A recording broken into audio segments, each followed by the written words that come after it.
Passamos a apresentar os 4 Evangelhos, Revelação da Revelação, Jean Baptiste Rustin.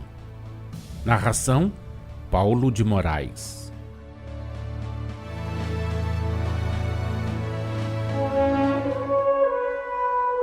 Comparando o reino de Deus à semente que o homem lança à terra e dizendo: quer ele durma, quer vigie noite e dia, a semente germina e cresce sem que o homem saiba como, pois que a terra produz por si mesma primeiro a erva, depois a espiga e finalmente o grão que cobre a espiga. E quando o fruto está maduro, passa-se-lhe a foice, pois é esse o momento da ceifa.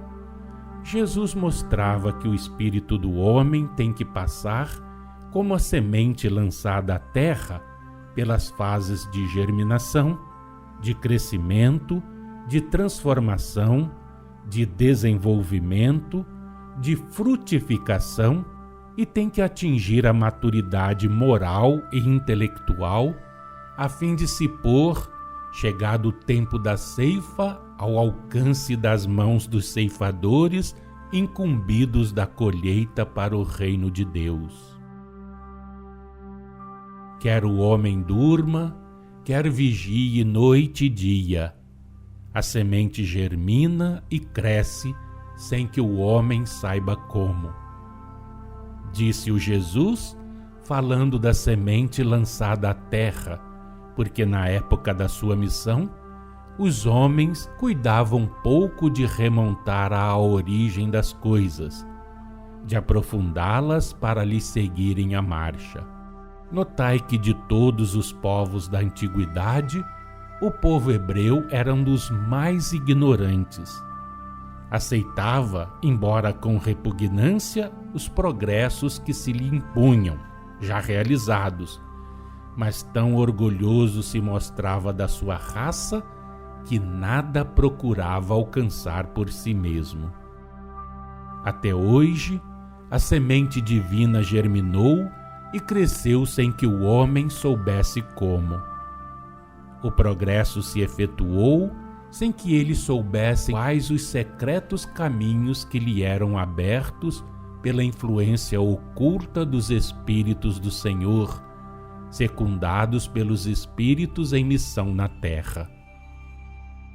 O homem, não fora a sua apatia, desde muito tempo houvera podido observar o trabalho da semente divina.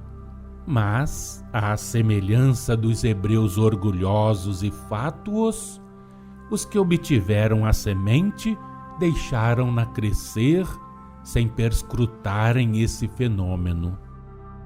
A nova revelação, esclarecendo-vos acerca das influências que vos cercam, vem iniciar-vos nos meios de realizardes o vosso progresso e pôr-vos nas condições de compreenderdes os fenômenos da germinação e do crescimento da semente divina. Nasça ou morra o homem, durma ou vele, o progresso continuará a sua marcha. Com o tempo, e mediante a expiação e a reencarnação, o progresso dos culpados e rebeldes se operará, a luz espírita brilhará na terra e iluminará os passos de todos os homens. Ai dos que se conservarem voluntariamente cegos! Também eles progredirão, mas para acompanharem a marcha do progresso, terão que sofrer em planetas inferiores as longas e dolorosas expiações que se houverem tornado necessárias a fazê-los melhorar moralmente. Despido da letra o espírito, a parábola da semente lançada à terra é o emblema dos períodos que a humanidade terrena percorreu e transpôs na via do progresso, desde o aparecimento do homem na terra, assim como dos períodos que ela tem de percorrer e transpor para a sua regeneração. o olhar profundo do mestre sondava tanto o passado quanto o futuro.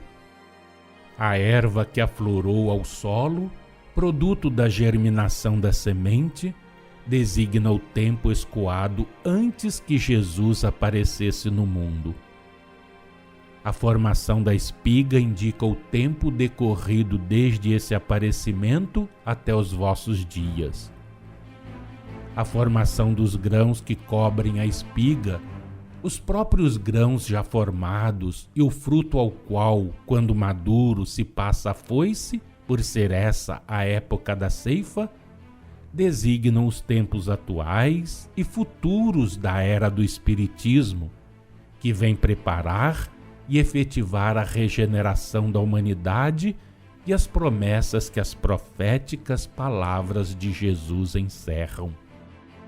Desde que o homem apareceu na Terra, o progresso das gerações humanas e a ampliação desse progresso, a germinação e o crescimento da semente que produz a erva e depois a espiga, foram auxiliados de acordo com a vontade imutável de Deus pela influência oculta dos espíritos do Senhor na erraticidade e pelos espíritos sempre superiores aos da massa geral dos homens, sucessivamente enviados em missão ao mundo, trabalhando uns e outros debaixo da direção do Mestre. Esses mesmos espíritos vão agora auxiliar, conformemente à natureza e ao estado dos produtos, ao grau de fertilidade e de calor dos terrenos, a formação do grão, a maturação do que já esteja formado, a fim de que, em chegando a época da ceifa, por eles possa a foice passar, como já tem passado pelos que hão amadurecido e passa pelos que vão amadurecendo, desde que a nova revelação espargiu a sua luz na terra, pois para esses chegou a ocasião da ceifa. Neste momento, o grão se está formando, o grão amadurece, e em certas partes escolhidas já se acha maduro ou já foi ceifado. Compreendei bem o sentido das nossas palavras. O Espiritismo nasceu há algumas horas apenas. Contudo, em muitos lugares o grão já não está formado. Noutros, não começaram já os raios benfazejos do sol da verdade a produzir a maturação de muitos corações? Finalmente, em certos lugares escolhidos, os ardores vivificantes deste sol não maduraram já algumas espigas que cuidadosamente colhemos? A seara não está ainda toda madura, longe disso, mas já se fazem colheitas parciais e o vasto campo que o Senhor nos confia apresenta terrenos mais férteis e mais quentes, melhormente preparados para o amadurecimento dos frutos. O sol da verdade doura as espigas que se formam e os grãos se desenvolvem. Submetei, portanto, ao calor de seus raios as espigas com que contamos, a fim de que vão madurando até o momento em que se haja de fazer a colheita. Deixai que nelas penetrem as fecundantes ardências com que o Senhor as banha, e cada espiga madura se confiará às mãos dos ceifeiros. Quando os feixes de espigas escolhidas estiverem formados, lançaremos de novo na terra esses grãos fecundos, e eles então, penetrados do amor divino, fornecerão abundantes colheitas e tornarão produtivos os mais ingratos terrenos. Preparai, pois, as espigas que terão de fornecer as sementes. A alegoria é clara, deveis compreendê-la. Os grãos fecundos são espíritos purificados que descerão à terra em missão para ajudar os encarnados a progredir moralmente e intelectualmente e passar pelas suas provas, trilhando o caminho traçado por Jesus e iluminado pela nova revelação. Vamos, filhos, purificai-vos, elevai-vos, curvai sempre as vossas frontes diante da majestade divina. Abaixai-as tanto mais, quanto mais se houverem elevado os vossos corações. Quando o fruto chega à maturidade, passa-se-lhe a foice, pois que chegou o momento da colheita, disse-o Jesus. Pois bem, quando estiverdes maduros, iremos buscar-vos para junto de nós, a fim de vos darmos sob as vistas do Mestre e de acordo com a vontade do Senhor, as instruções que forem precisas para irdes auxiliar o amadurecimento do grão. E passada por ele a foice, realizada a colheita, prepararemos a semente para a semeadura seguinte. Assim se efetivarão a depuração e o renovamento da geração humana.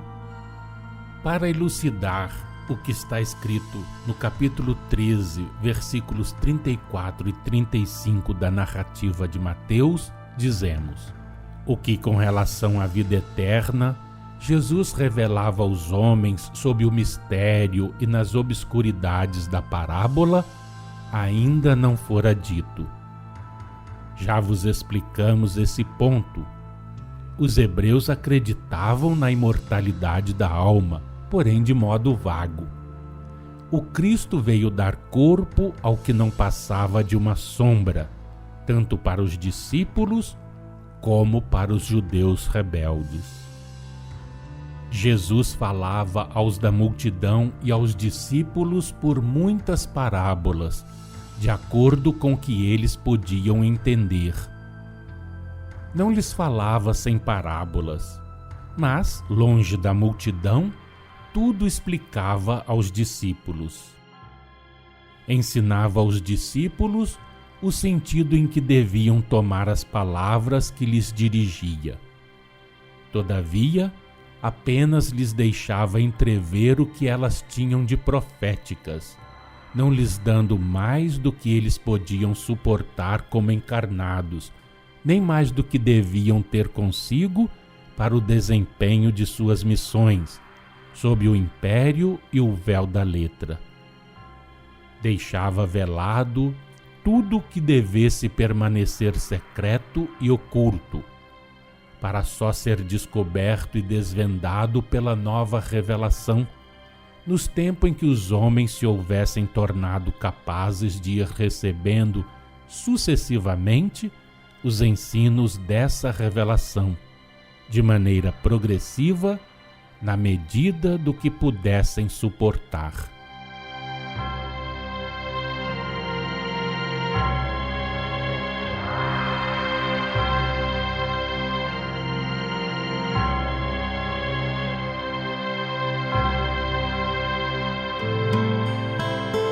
Acompanhe no próximo programa mais um trecho de Os 4 Evangelhos, Revelação da Revelação, Jean Baptiste Rustin.